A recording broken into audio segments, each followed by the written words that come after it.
Sudha Murty needs no introduction, and she is the chairperson of the Infosys Foundation, and she's joining us live on Republic TV this morning.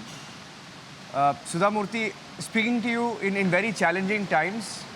Thank you for taking the time out and speaking to Republic TV, first of all. We've been monitoring the situation in Bengaluru. Looking grim as of now, but knowing Bengaluru and seeing how everyone is coming together, corporates included, and such a big role that your company is playing and you are playing, I think that gives all of us a lot of hope and courage. Namaste. Namaste. So, tell us about the efforts that you are making and the Infosys Foundation is taking in this battle against COVID-19. Yeah, actually it is not a wave, second wave, it is a tsunami. It is actually a tsunami, and people are struggling, and many people are also coming out to help out. We at Infosys Foundation built a hospital in the first wave only, which has 150 bed BBM, that is the government hospital.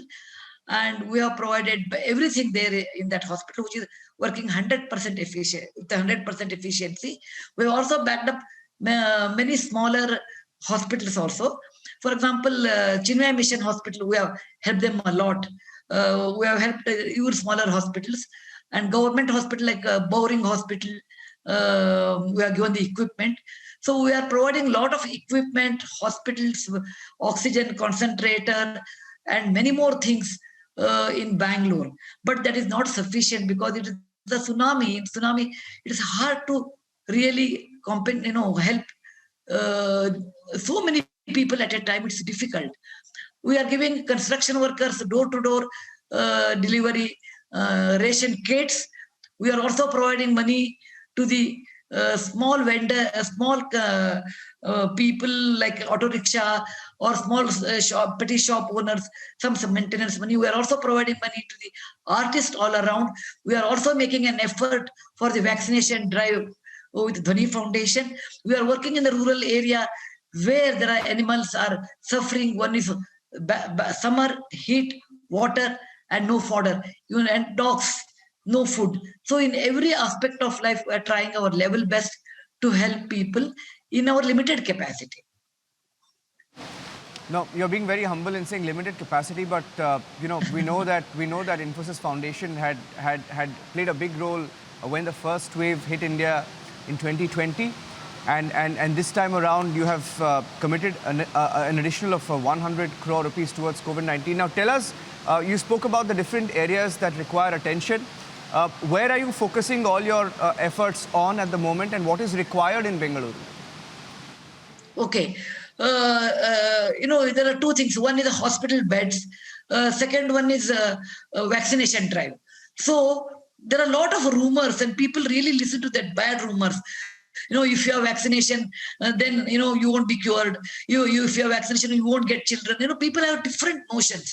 Then they say vaccination is not, so it is not, it will allow you, it will not allow you to travel, all those things. So we have awareness program telling people that, no, you have to get vaccinated. That's the only way you can stop. So we are doing that.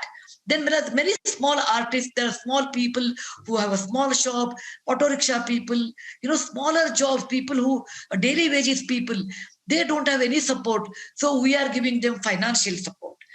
Then we're also giving a ration kit for at least 50,000 kits we have made.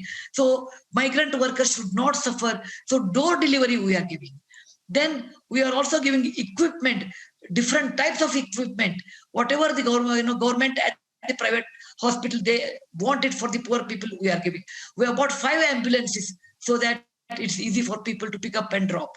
Then we are also providing PPE kits, mask, many things, as much as they want.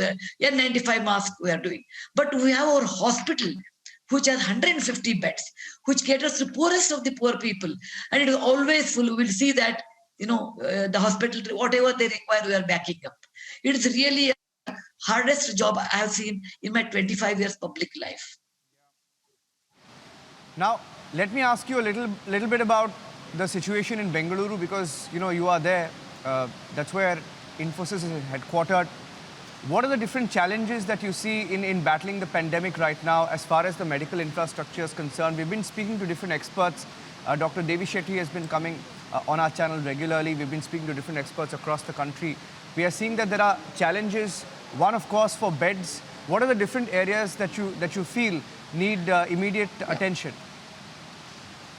See, in a hospital, people expectations are extremely high at times, saying that as soon as we go, we should get a bed, we should get a doctor, we should get a nurse. It is not possible in this situation. There are hospitals I have seen, the beds are there, there's no oxygen. There are beds are there, oxygen is there, there are no staff. Where there are oxygen and beds are there, but doctors are not there. The greatest difficulty is getting medical fraternity people. That is the most, and oxygen. These are the most difficult things what I am coming across in my work now. Now, as far as Infosys is concerned, we hear that, what are the different measures that you've taken for employees on COVID care, on the vaccination front, that you'd like to tell our viewers? Actually, this is the foundation. Foundation does for the poorest of the poor people. Infosys main does different work. Okay, they have for their own employees, they have a vaccination drive, and they have 100 bed, I think. For isolation, they have hired a hotel. Then they have tied up with Manipal. But that is all. Main Infosys does all these things. We at Foundation, we look after poorest of the poor who really do not have any of these contacts or connections. Sudha Murty ji, you're one of India's leading philanthropists. Why don't you tell us how can corporates pitch in at a time like this? And we know most corporates are pitching in. But how much more can we do? Can they do? How much more can India Inc. do at this point? I think this should be like Queen Elizabeth told in her speech, which I really liked. She said, because she has seen Second World War, she said it's a Third World War. We must accept this is a war against Corona, and we must follow the principles. How many of us really follow the principle? How many people have big weddings now? How many people go on a yatra? How many people go on pilgrimage? How many people attend many things? Please stop it. Just stop it. I want to request all viewers, stop attending anywhere other than hospital or minimum travel is required. Don't do any, we are getting bored. Yes, everybody is getting bored, not only you. All of us are getting bored, but this is the Third World War. We have to join together and fight this war. When we want to fight a war, all of us should obey the strict orders. Orders like keeping social distance. And 100 times, our TV channels, every channel says, after 45, above 45 people should get vaccinated. How many of us have made an effort to go and get vaccination? We should cajole them, we should advise them. Why should we do that? How many of us will really wear mask and go out? And when there is a band or when there is no lockdown, how many of us really sit at home? People who can afford to sit at home, at least they should sit at home. No, people say we are getting bored, so we want to go out. No, please don't do. Follow the principles given, keeping a social distance, don't attend any functions, travel minimum things unless it is needed, and even though you get fever, don't get scared and come to the conclusion it is COVID. At least follow what is given on a TV, announced on a TV or radio or newspaper, and consult your doctor. And don't ever think that you have money, you can buy life. No, that is not true. That is really not true. Don't hoard things. I've seen people hoarding remdesivir. Yes. And don't do such things. You really don't require that. It's more of a phobia. If I have that, I'll be cured. No, you won't be cured there. I've seen many people having home oxygen cylinders without any reason, because I had, 99-degree fever. And somebody has a little bit of sneezing, immediately get the oxygen cylinder. No, it could be due to Bangalore weather is very much for the allergy. Correct. It could be allergy. Please don't get scared. Don't hoard things. Follow the principle. Remember, if you want to fight any war, you have to unite together. Don't divide yourself. Unite together and cooperate with each other, and and then face this one. Then it is possible. Unnecessary, you can see people in the market how standing in a group talking over something.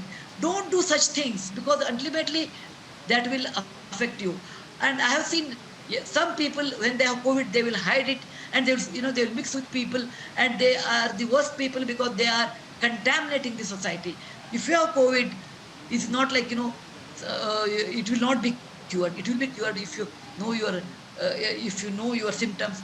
Go to the doctor. There are fever clinics are there. In so many hospitals, there's a fever clinics. Go to fever clinic, get the medicine, keep oximeter, temperature, go on recording. Then you have a problem. Please go to the hospital. Not directly go and occupy a bed. It is not required to you have to hospitalize. We have given so many medical kits to so many people and so that they can operate from home at least a couple of days. Yeah. But it is the mindset saying that we will fight it out, we will follow the rules, we will take vaccination, and we will continue to fight against the corona wave. Don't say, I get bored. Keep your mind positive, this too shall pass. I always say, keep your mind, this too shall pass. Look at the human history. Nowhere it has happened that a great pandemic has killed all human beings. Yes. We are in 2000 AD. So many pandemics have happened before that. It was a plague, it was a Spanish flu. Before that, there is many things. But no pandemic has erased human race. But you have to determine, you have to fight against corona with a positive mind. This too shall pass. Absolutely. What a positive message, Sudha Murty. And one last question to you. Here in our newsrooms, we've been getting a lot of calls, messages, mails, especially from Bengaluru, because it's now seeing the most number of cases in any city in India. Now, what sort of messages, requests are you getting at your foundation, at the Infosys Foundation? When does your day start, and how much of a humanitarian effort is it actually turning out to be? 5:30 in the morning, I get up. At 11 o'clock, I sleep. And I have kept one telephone only for corona. Okay? People ask, we want a bed. We want ICU bed. And we want immediately. We want in private. We want in government with recommendation. I always tell them, what's your temperature? Did you measure? What's your oxygen level saturation? Did you measure? Which area do you stay? Then we want ambulance. We provide ambulance also. Okay? And some people say, we want medicine. We give medicine also. Some people say, look, we are stuck somewhere. We want food ration, food kit. We'll supply that also. But most people ask for ICU bed, whether they require it or not. I want ICU bed. I said, you don't decide. Let doctor decide you require ICU bed or not. Okay? So we get a lot more on the hospital side we get. And more or less, we try to accommodate. And we tell doctors, please see, anything is, the moment it's vacant, there will be always a wait list. So we do help a lot of people. And it's all the time the phone is ringing, but I don't have any complaint because this is the time we should do. Yeah. After all, we belong to this whole Prithvi, Vasudhaiva Kutumbakam. We must help each other. You take the calls yourself? You answer all these calls yourself? Yes. Fantastic. Actually, I have two secretaries. So some of them, I tell them, okay, the ration kits and all, I said, I don't manage. I'll give to my secretary, Leena.